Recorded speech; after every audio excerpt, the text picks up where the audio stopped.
সারা বাংলাদেশ আজ কাঁপছে। ধর্ম মন্ত্রণালয়ের নির্দেশনায় বাংলাদেশের গ্রামে গঞ্জে শহরে বন্দরে সব মসজিদে আমাদের ভাই জনাব শরীফ ওসমান হাদির জন্য দোয়া, খতমে কোরআন, জিকির আজকার সম্পন্ন হয়েছে।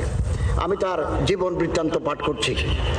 1993 সালের 30 জুন ঝালকাঠি জেলার নলছিটি উপজেলার জন্ম নেওয়া কবি শরীফ ওসমান হাদি বাংলাদেশের স্বাধীনতা ও সার্বভৌমত্বের প্রতীক হয়ে উঠেছেন।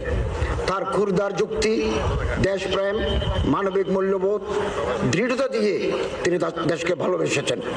জান দেব কিন্তু জুলাই দেব না, এই স্লোগান বুকে ধারণ করা হাদি ছিলেন গুম, খুন ও বাংলাদেশের মানুষের গণতান্ত্রিক অধিকার কেড়ে নেওয়া ফ্যাসিস্ট আওয়ামী লীগের বিরুদ্ধে জুলাই পরবর্তী সবচাইতে তীব্র কণ্ঠস্বর।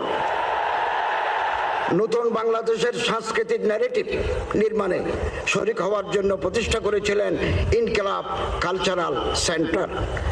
বাংলাদেশের সার্বভৌমত্ব বিরোধী খুনিরা 12ই ডিসেম্বর দুপুরে জুমার নামাজের পরপরই তাকে গুলি করে 18ই ডিসেম্বর 2025 রাতে সিঙ্গাপুর জেনারেল হাসপাতালে শাহাদত বরণ করেন বীর ওসমান হাদি।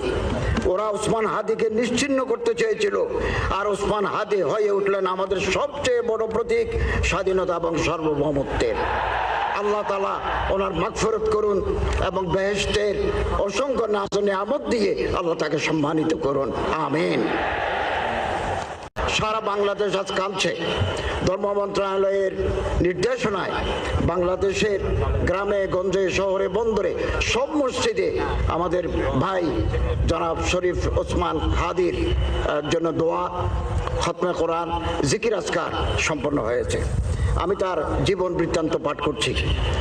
1993 সালের 30 জুন ঝালকাঠি জেলার নলছিটি উপজেলার জন্ম নেওয়া কবি শরীফ ওসমান হাদি বাংলাদেশের স্বাধীনতা ও সার্বভৌমত্বের প্রতীক হয়ে উঠেছেন। তার ক্ষুরদার যুক্তি, দেশপ্রেম, মানবিক মূল্যবোধ, দৃঢ়তা দিয়ে তিনি দেশকে ভালোবেসেছেন। জান দেব কিন্তু জুলাই দেব না, এই স্লোগান বুকে ধারণ করা হাদি ছিলেন গুম, খুন ও বাংলাদেশের মানুষের গণতান্ত্রিক অধিকার কেড়ে নেওয়া ফ্যাসিস্ট আওয়ামী লীগের বিরুদ্ধে জুলাই পরবর্তী সবচাইতে তীব্র কণ্ঠস্বর।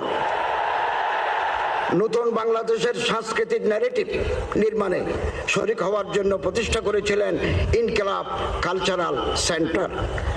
বাংলাদেশের সার্বভৌমত্ব বিরোধী খুনিরা